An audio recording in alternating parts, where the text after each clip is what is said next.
les voy a decir que ustedes me acuerdo el año pasado cuando vine,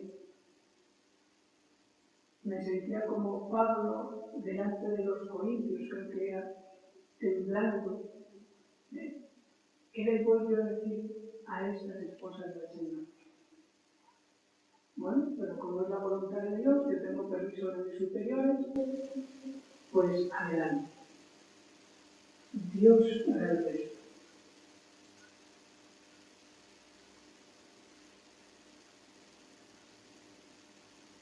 Voy a comenzar recordando un poquito el esquema de los ejercicios espirituales del año pasado. ¿Por qué?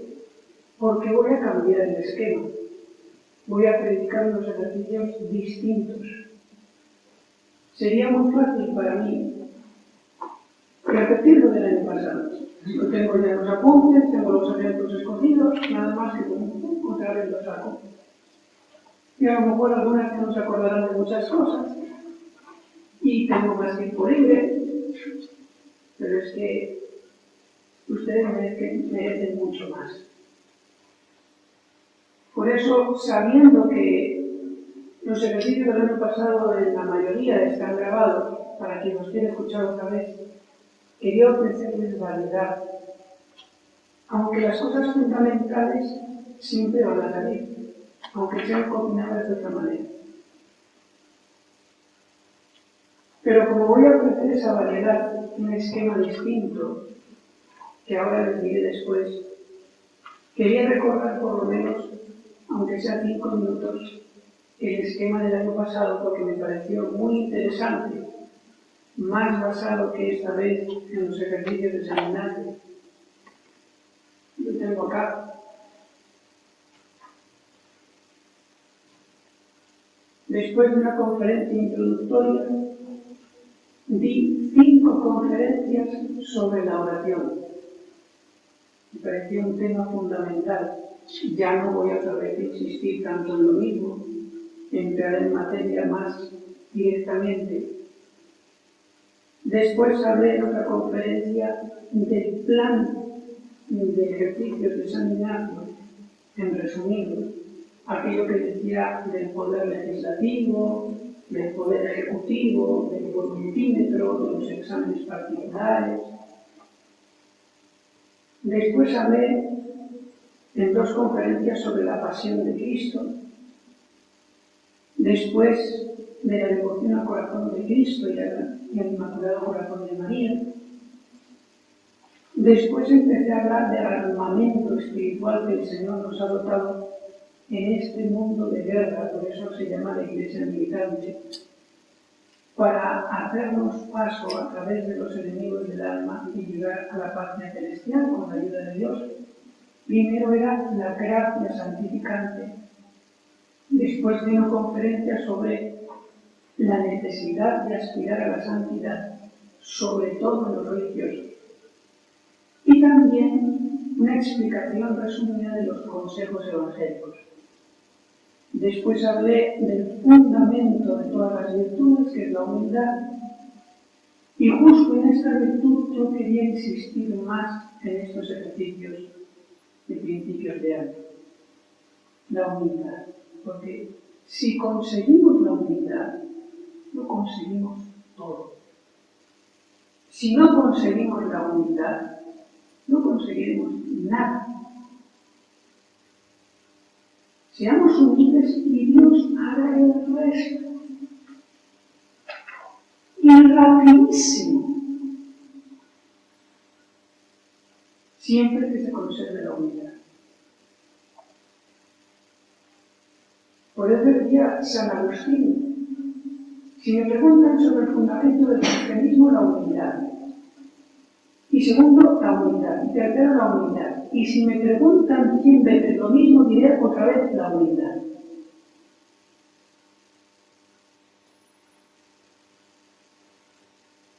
Tal vez no será casualidad, pienso que no, que la mente más privilegiada y brillante de toda la historia de la Iglesia, San Agustín de Hipona, precisamente Dios lo fundamentó en un pasado vergonzoso de pecado, que hasta cayó en la herejía y todo,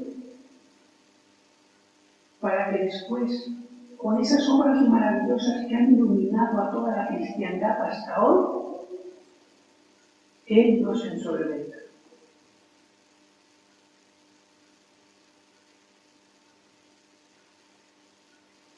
Después de la humildad, hablé en otra conferencia sobre la fe, sobre la esperanza y sobre la caridad. También vamos a hablar en estos ejercicios de la caridad, pero no tanto en un aspecto teológico, abstracto, que también es muy interesante, sino más bien en el aspecto más concreto, vivencial, comunitario. Después hablé el año pasado de los dones del Espíritu Santo, que son esos regalitos del Señor con los que nos rescata de la imperfección de las virtudes ordinarias, ascéticas, y nos eleva a una virtud a modo divino, como si el Señor Jesucristo se encarnara en nosotros y obrara en nosotros en nuestras circunstancias. Eso ya lo da el Señor cuando quiere. Eso es la vida mística.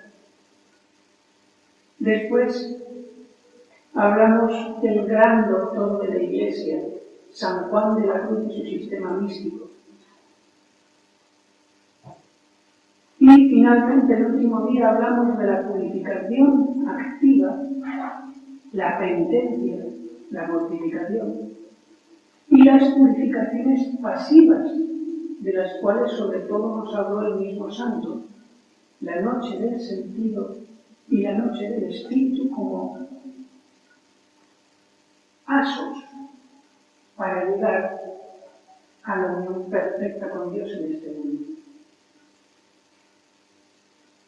Como les dije también el año pasado, no tanto el orador, no tanto que yo diga cosas maravillosas de una manera maravillosa, sino que ustedes en estos 10 días se sepulten en la oración y en el sacrificio. Eso es lo que va a hacer Cristo.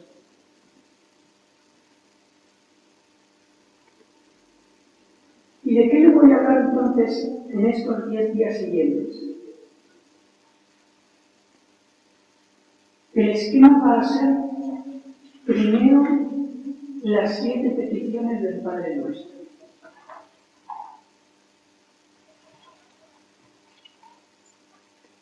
Y ahí vamos a estudiar principalmente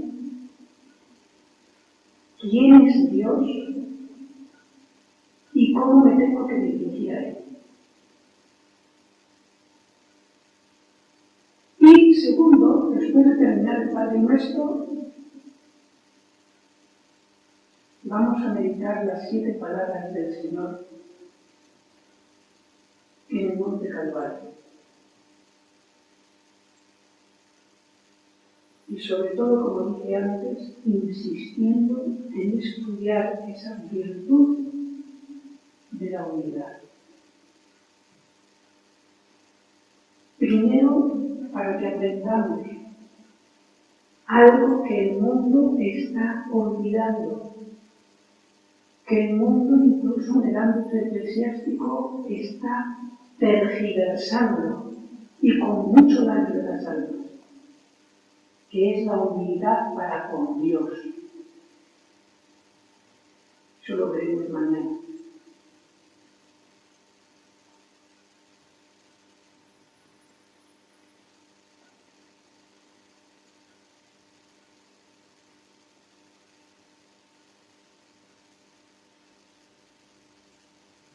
Me parece que fue San Alfonso María de Ligorio que decía: la virtud más difícil de todas, la más difícil de conseguir es la unidad. Y yo me atrevo a añadir, también es la virtud más difícil de fingir. Porque hay virtudes que se fingen muy fácilmente. Oh, ¿qué tal? ¿Cómo estás? ¿Cuánto me alegro de verte? Y por dentro si me pasa esto, entonces el primero que doy la cara a la fortaleza. Hay virtudes que se pueden fingir muy fácilmente. La humildad rápido se nos descubre. Es difícil hasta para fingir. Enseguida uno se da cuenta cuando uno es profundamente humilde. ¿Por qué? Entre otras cosas porque la humildad muchas veces, la mayoría, se tiene que ejercitar por sorpresa. Y cuando llega la humillación y el momento en que tienes que reaccionar, no te da tiempo a ser una actriz. No da tiempo. Y te sale el dragón. Por eso la humildad no se puede improvisar. Hay que tenerla asumida desde mucho tiempo atrás, para que cuando venga la ocasión sorpresa, salga la paloma. No la sentirá. Hermano, ¿cómo has hecho eso? ¿Cuándo se fue? Ay, lo siento, no tengo remedio, pero confío en sus oraciones. Esa hermana es llamante puro. Reaccionó inmediatamente. No le dio tiempo a decir. Se le dio lo que tenía dentro.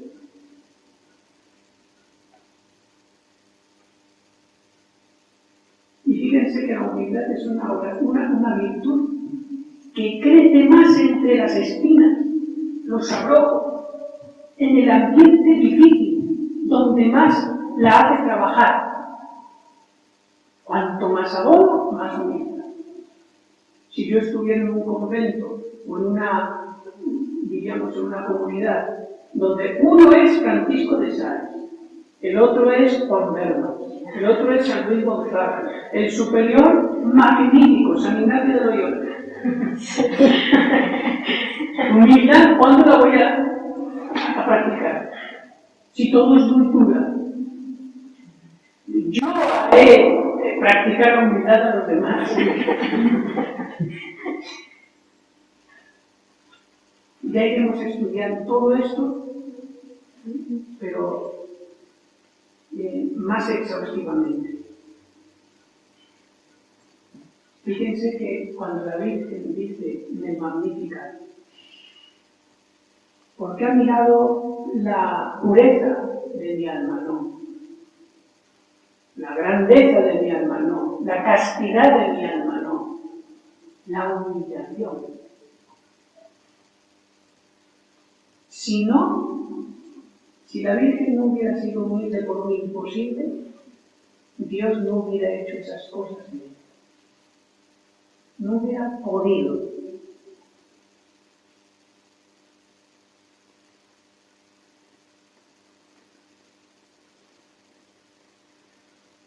Vamos a aprovechar en esta conferencia introductoria. Voy a hacer dos conferencias introductorias. Una a nivel más personal, la de ahora, y otra más a nivel comunitario, que será la de esta tarde. En esta primera conferencia, como digo, no puedo dejar de decir algunos consejos que nos enseña el gran maestro de los ejercicios espirituales, San Ignacio. Por ejemplo, la primera anotación me dice,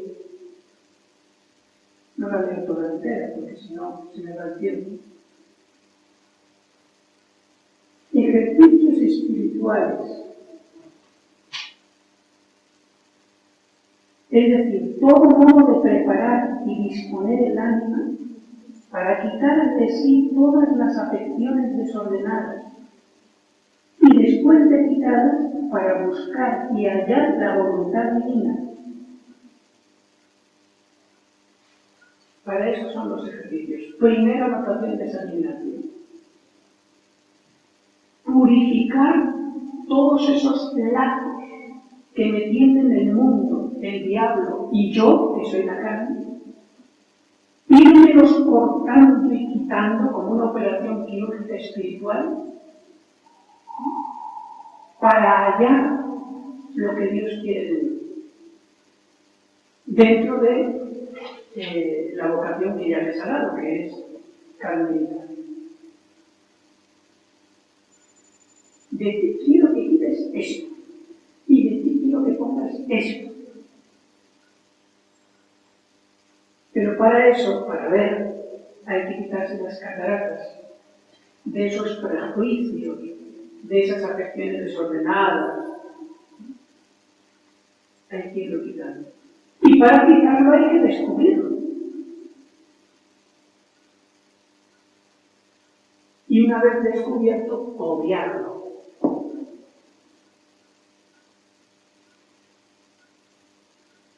Por lo tanto, lo primero que nos dice San Ignacio, que es los ejercicios espirituales, es un gran examen de conciencia.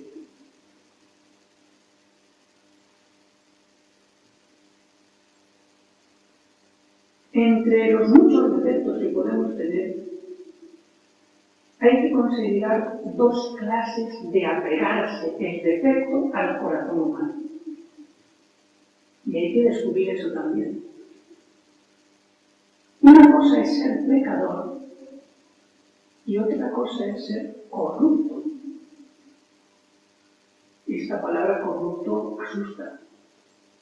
Pero yo también puedo tener en el corazón algunas semillas de corrupción que me hacen, como dice San Juan de la Cruz, muchísimo más daño que otros pecados aislados que puedo cometer.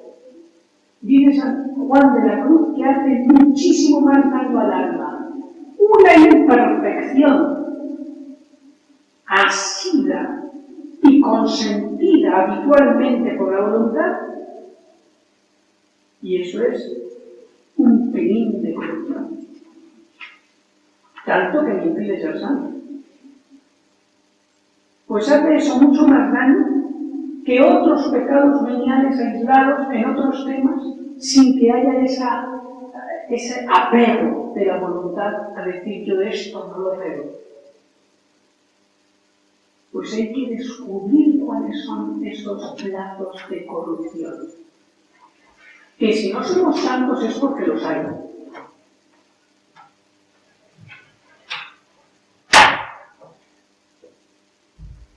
¿En qué se diferencia el pecador del corrupto? En dos cosas.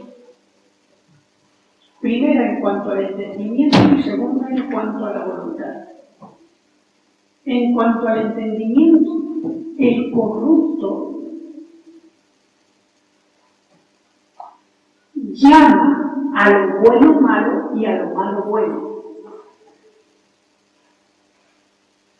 Tiene torcido el ojo y eso le crea oscuridad.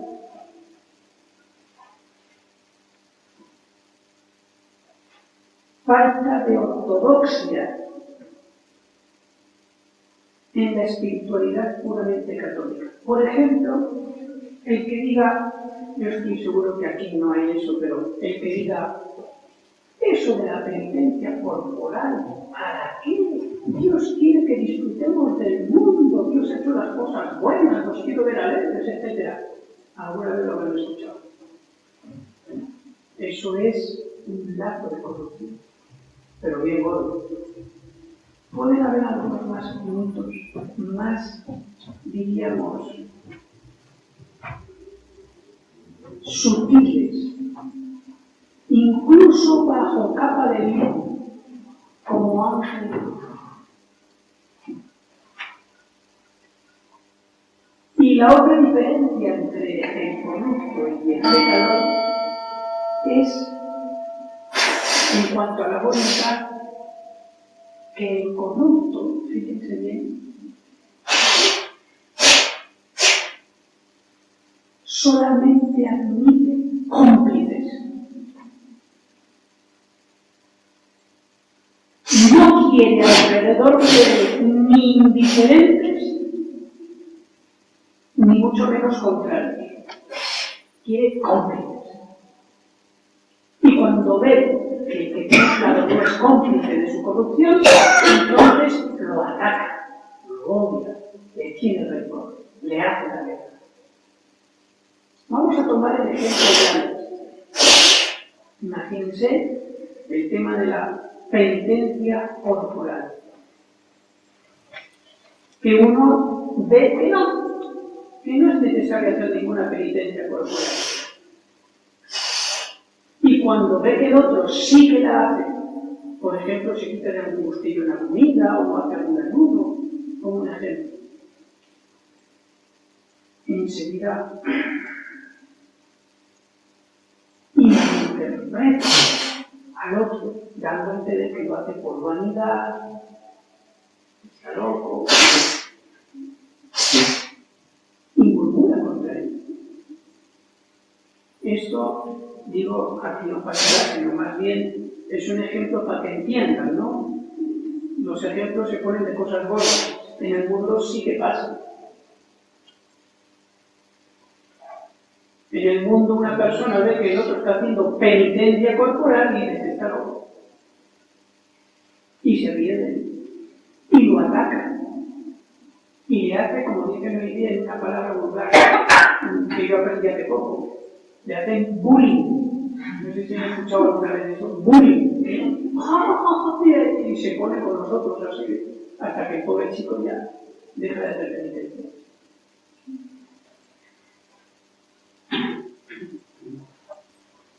Eso es lo propio del corrupto.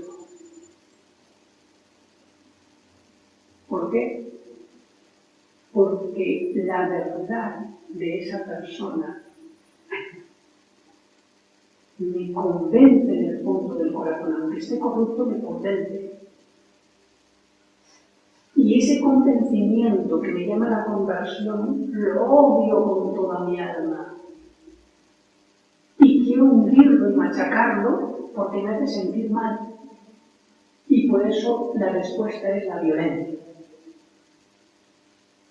Y esa es la razón psicológica de por qué el cristiano tiene como camino esencial la persecución.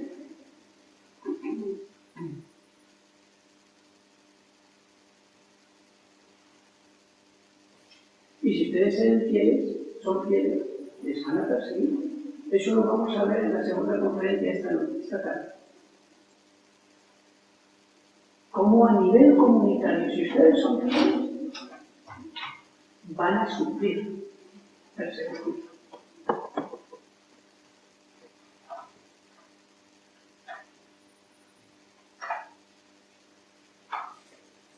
Bueno, esta era la primera anotación, pero no voy a detenerme tanto. Segunda anotación, no voy a leerlas todas, solamente algunas. Segunda anotación de San Ignacio. No es mucho saber harta y satisface al alma, mas el sentir y gustar de las cosas internamente.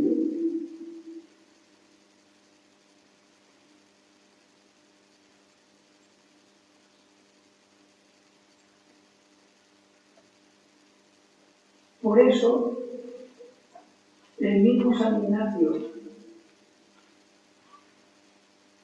tengo aquí, lo voy a leer, dijo a los de la compañía, estas palabras realmente te aturden, que le llaman a uno a meterse dentro de sí y, bueno, ¿qué estoy haciendo con mi vida? Escuche, decía San Ignacio, a uno verdaderamente mortificado, basta de un cuarto de hora para unirse con Dios en oración. Y dice el padre González de Cámara, que fue el que le escribía a modo de dictado toda la biografía, la autobiografía que hacía San Ignacio por petición de sus hijos. Y no sé si entonces añadió sobre este mismo tema lo que le oímos decir otras muchas veces, que de 100 personas muy dadas a la oración,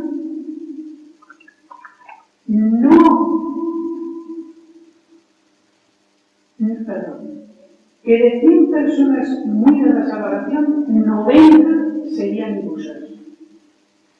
Y de esto me acuerdo muy claramente porque, aunque dudo si decía 99, imagínense, es claro para uno plantearse, ¿no? ¿Seré yo de los 90? ¿Seré yo de los 99? Iluso, que dedico mucho tiempo a la oración y no avanzo. Es por esto. Porque a la oración no tenemos que ir tanto con curiosidad de saber, sino de convencerme de lo fundamental. Y si no lo siento de una manera sensible, corporal, me gustirín de estar ahí en la oración porque me siento bien, por lo menos sentirlo, como dice San Ignacio, espiritualmente, es decir, esto es la verdad. Y tengo que conseguirlo con la ayuda de Dios, sea como sea. Eso es sentirlo por dentro.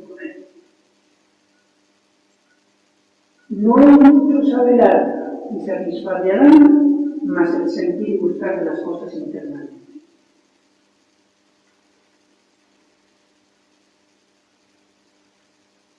Dios quiera que aquí nadie sea iluso y desperdicie ese precioso tiempo que tiene creado Dios para los demás. Porque ustedes son para los demás. No han venido aquí a salvarse a sí mismas. Me salvé aquí, Carmelita, descalza, de clausuras. ¿Quién no tiene difícil mirando Dios para coger? Pero son ustedes además madres, incluso de sacerdotes, madres de padres.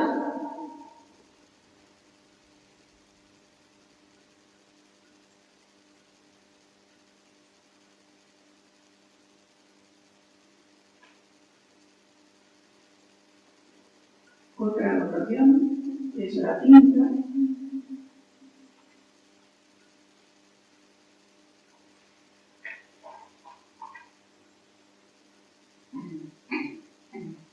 La quinta, al que recibe los ejercicios, mucho aprovecha en entrar en ellos con grande ánimo y liberalidad con su Criador y Señor.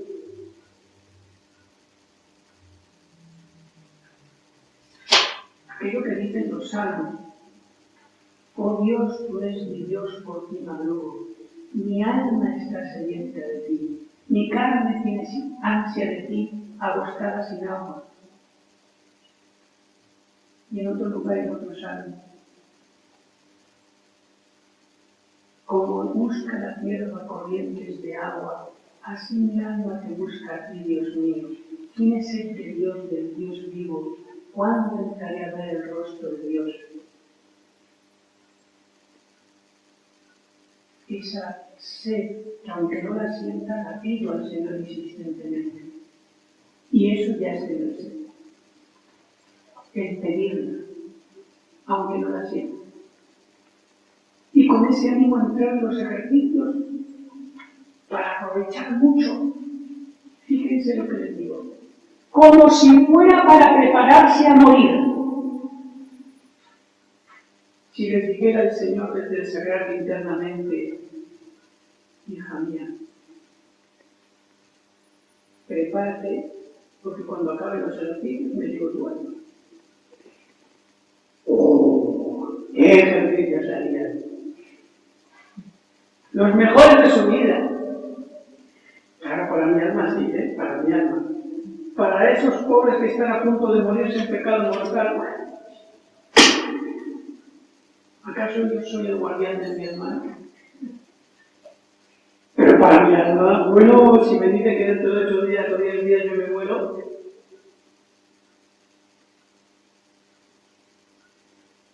¿cómo prepararse a morir? Como un largo y exhaustivo ejercicio de preparación para la muerte, como hacía San Alfonso María de Ligorio en sus misiones.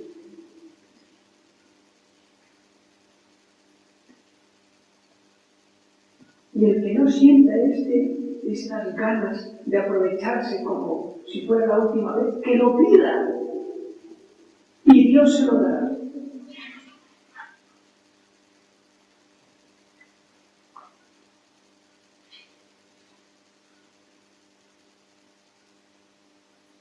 Y ahora de la quinta anotación pasamos a la 16.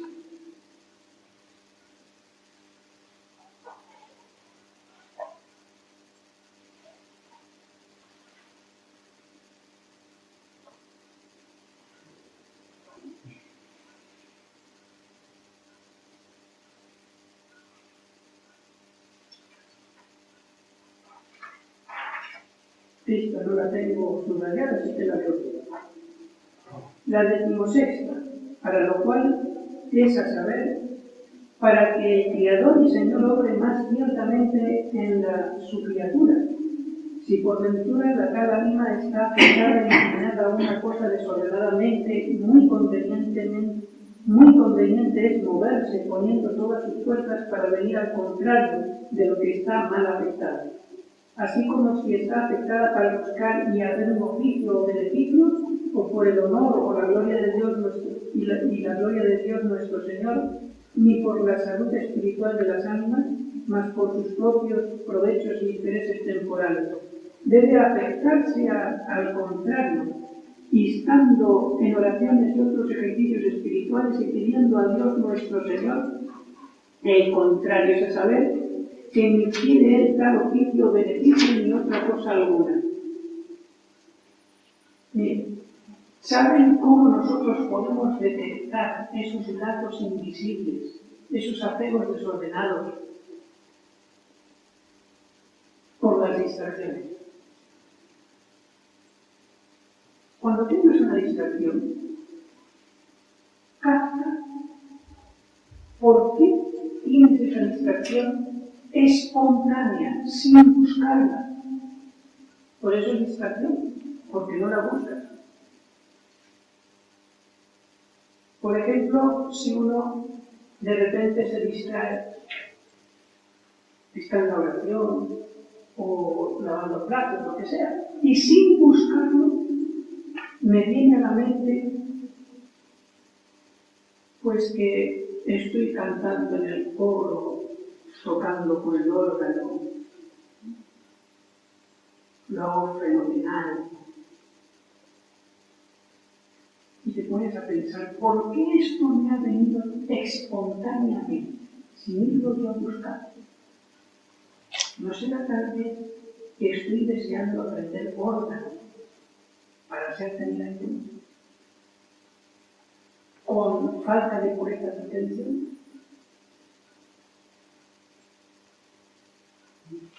Las distracciones son una especie de sueños despiertos.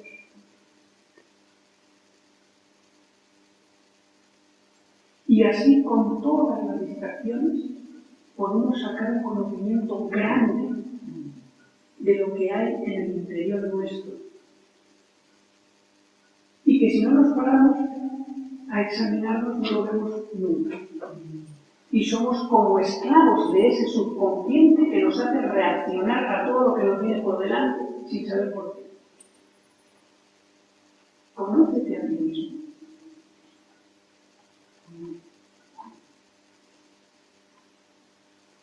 Y una vez, como dice San Ignacio en la anotación 16, que yo descubro por las distracciones, por las reacciones que tengo, cuáles son mis efectos dominantes, entonces apretar para la voluntad.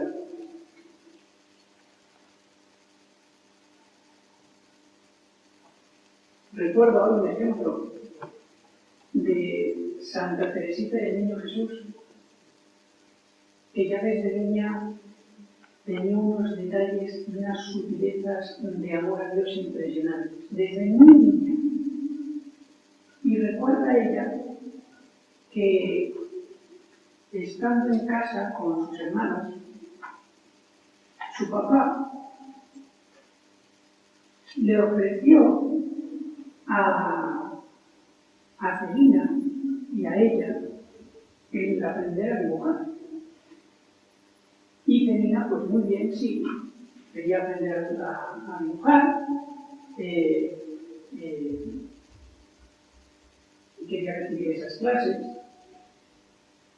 Y en ese momento, María, la mayor, le dice al papá: no, pero Teresa, no me acuerdo qué día, no, pero supongamos, no, pero Teresa es muy niña todavía para aprender, alguna cosa hizo así.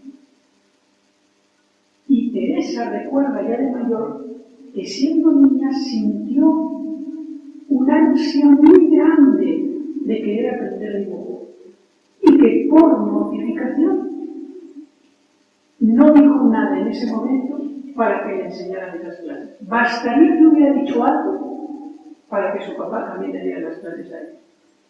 Y se cayó.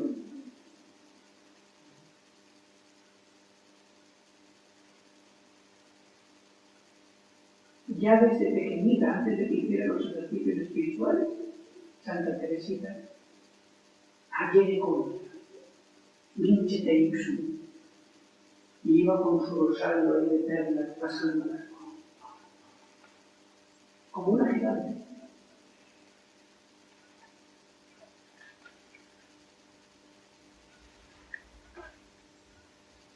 Y número 17, esta sí que tengo subrayado. Mucho aprovecha el que da los ejercicios no queriendo pedir ni saber los propios pensamientos del que los recibe, ser informado fielmente de las varias agitaciones y pensamientos de los varios espíritus que traen.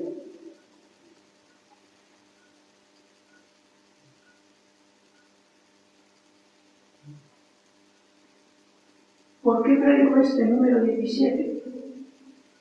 Porque a la hora de yo predicar, les voy a pedir, como el mayor favor, que no se sientan aludidos. Este padre ya se acuerda lo que yo le dije el año pasado, o lo que sea, y ya entonces, por eso dice esta hora, claro, el año pasado no nos conocía de nada, era aquí, vamos, un desconocido. Pero ya es distinto, ya si dice una cosita, lo dice por mí. No piensen eso. Eso es muy importante. Sentir que se lo dice el Espíritu Santo.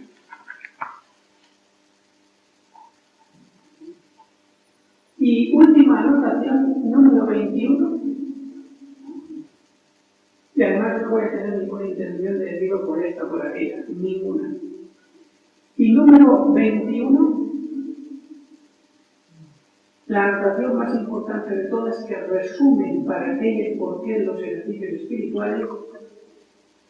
Ejercicios espirituales para vencer a sí mismo y ordenar su vida, sin determinarse por afección alguna que desordenada sea. Cortar esos hilos, como dice San Juan de la Cruz, atan la patita de ave y que por más que sean pequeñitos y finos, le impide volar. Es la vida mística. Cortar, descubrir y cortar. No se hagan propósitos kilométricos en unos ejercicios espirituales. Y una hoja entera llena de cosas, por un lado, por el otro, 20, 30, 40 propósitos. Ahora sí. No. Eso es perder el tiempo, porque les voy a decir la razón. Miren, ustedes no van a poder cumplir un propósito jamás si no lo examinan todos los días. Si te propones examinar todos los días un propósito, ese propósito lo consigues sí o sí.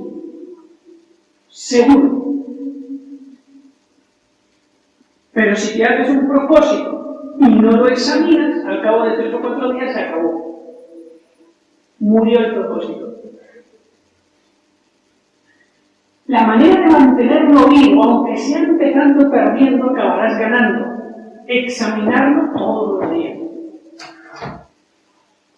Por eso, si te haces una lista kilométrica de 40 cosas, como cuando uno va a la compra en un supermercado Carrefour, ¿cómo vas a examinar 40 cosas en un día? Imposible.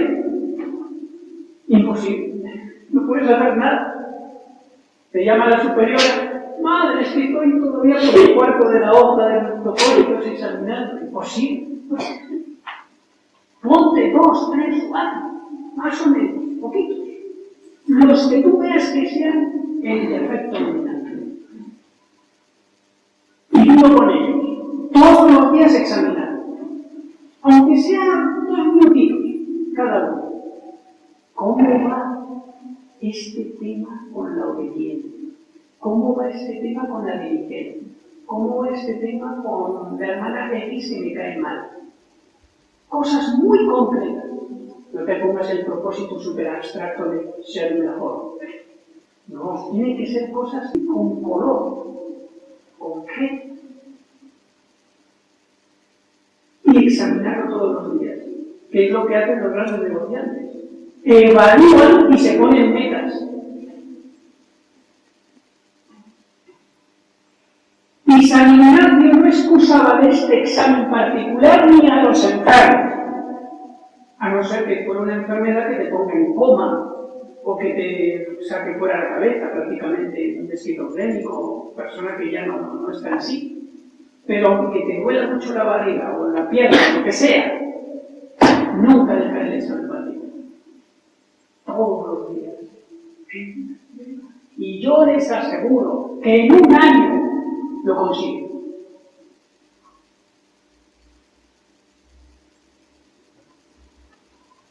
Ese es el secreto para cumplir los propósitos. Examinarlos, que es el monitoreo, y evaluarlos, que es ponerse metas. Para dentro de 15 días tengo que haber conseguido tantos ejercicios de esta virtud. Y se pone uno metas. Incluso si añadimos lo que dice San Juan de la Cruz, por cada falta una penitencia, aunque sea una Ave María antes de irme a dormir, pero como esos Pittsburgh, que es una raza de perros que dicen que cuando muerden parece que hay una pasarela por aquí que hace y ya no sueltan. Así tienes que ser tú, Pittsburgh. Escoges un propósito y no lo sueltas hasta los próximos ejercicios espirituales. Tarea súper perfectamente cumplida.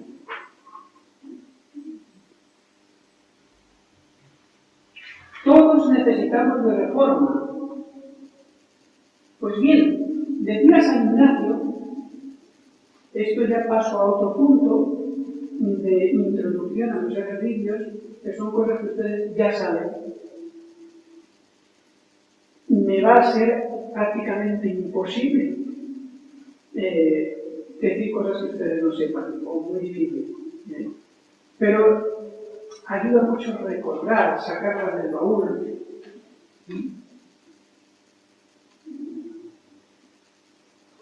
Pues dice San Ignacio que para reformar una orden relajada, lo que haría él es imponer el silencio día y noche.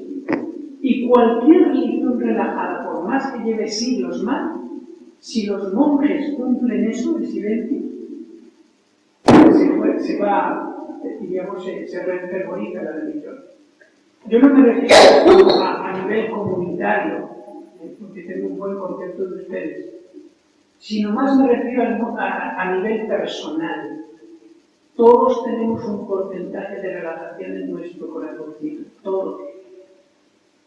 Por eso, en los ejercicios hay que poner en silencio el corazón. Y ponerlo en silencio es primero la boca. Cuanto menos se hable, mejor. Yo no sé sus costumbres, en qué medida los ejercicios pueden hablar, pero cuanto menos, dentro de sus costumbres y reglas, mejor. Y lo segundo, el silencio del corazón, el interior, que es quitar todas esas cosas que no ayudan a los ejercicios. Pensar en la familia, pensar en tal bien hecho, etc. negocios que están pendientes. Fuera, fuera, fuera.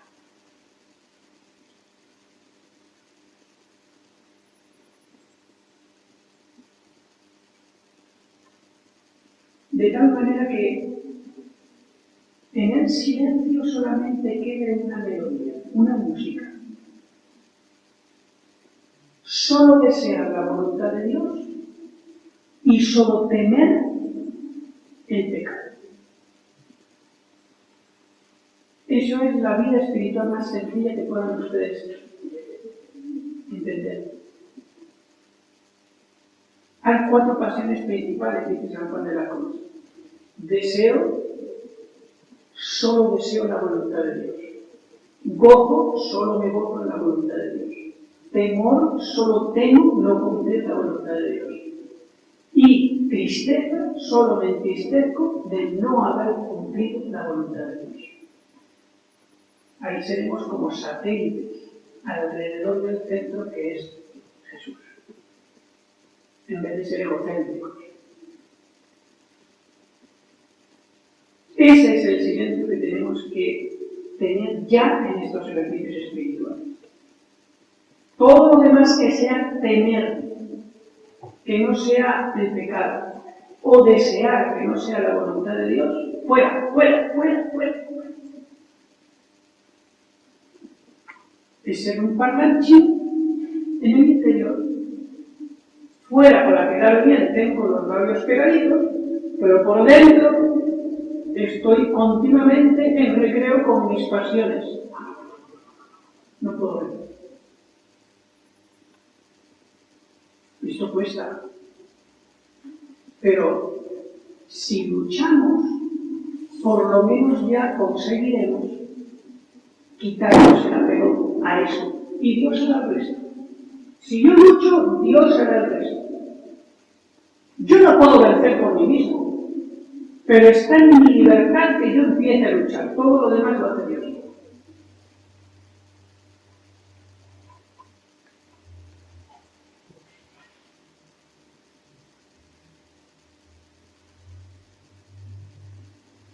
Y voy a terminar en estos 4 minutos que me quedan para quitar alguna dificultad que alguna me pueda poner. Es que, Padre, no se puede luchar contra el propio psiquismo.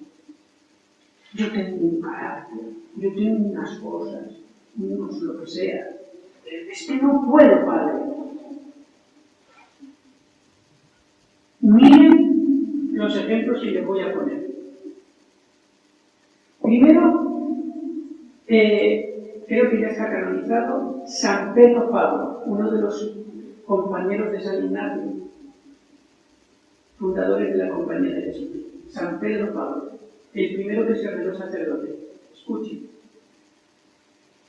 La ocasión de su dolor está ahora el biógrafo describiendo su psiquismo. La ocasión de su dolor radicaba en su temperamento extremadamente sensible. Era una lira que vibraba al menor roce y las impresiones le llegaban hasta lo más hondo del alma. Alguna estará pensando, eso soy yo. ¡Mira! ¡Salto! ¡Salto! Sí. Versátil, de humor desigual, creyendo a veces haberlo conseguido todo, otras teniéndolo todo por irreversiblemente perdido. Tremendamente irresoluto, sufrió el tormento de la indecisión, un complejo de pusilanimidad matizado de melancolía. Fíjense que era el que llegó a ser San Pedro Pablo. Además del recurso a Dios, su salvación fue la obediencia de los superiores. Un santo que hubiera mandado al psiquiatra y con medicación fuerte. ¿Ya ven? Y no vamos a poder nosotros. Y ahora, Santa Micaela. Este todavía tiene un carácter tímido que no hace daño a nadie, estará tremenda. Y en el proceso de beatificación declaró la Madre Corazón de María, secretaria suya de Santa Micaela, del Santísimo Sacramento, secretaria suya durante mucho tiempo, muchísimas veces, al ver la mezcla de la Madre Sacramento de maravillosos prodigios y de tan terribles regaños y genio fuerte, pensaba yo que no era santa, porque si lo fuera no regañaría de aquel modo. Cuando las monjas me envidiaban de el estar siempre al lado de la Madre Sacramento, decía que internamente, bien se conoce que no saben su genio. Y un señor le escribió a Santa Micaela: antes de meterse usted a fundadora, debiera usted de entregarse a la reforma de sí misma, puesto que es urgente necesidad dominar ese carácter irascible, precipitado, altanero, que de todo tiene menos de religiosa. En una ocasión una colegiala le contesta incorrectamente: déjame en paz, yo que sé, una cosa así, le contesta incorrectamente. Al concluir, dice la misma santa, le di un bofetón. Y se echa y la colegiala se echa a mis pies de Santa María Micaela. Y me dice, o sea, la colegiala a la santa le dice: solo mi madre me ha castigado así. Usted lo será desde hoy. Y dice la santa: la levanté, la abracé, le pedí perdón de rodillas y me quedé corrida. Una colegiala le había superado en santidad en ese momento. Y avergonzada y corrida de ese hecho, no parezca confesar. Fíjense lo que es Santa Micaela del Santísimo Sacramento. ¿Ustedes por qué no? Y a lo mejor no les va a quitar nunca esos defectillos naturales, caracterológicos que tienen. Y por esos defectillos van a creer ustedes que son las últimas de todas. Pero ahí está el milagro de la humildad, que vendrá después de la muerte, la gran sorpresa. Mira esa, de la que tanto decían, la tímida, la que se ponía roja por nada, la que de la divinidad fácil. Pues mira, al lado de Santa Teresita, por encima de otras que eran más fuertes. Nada más, le pasa un bien que la Virgen Santísima les conceda unos santos ejercicios con mucho fruto para el bien de la Iglesia.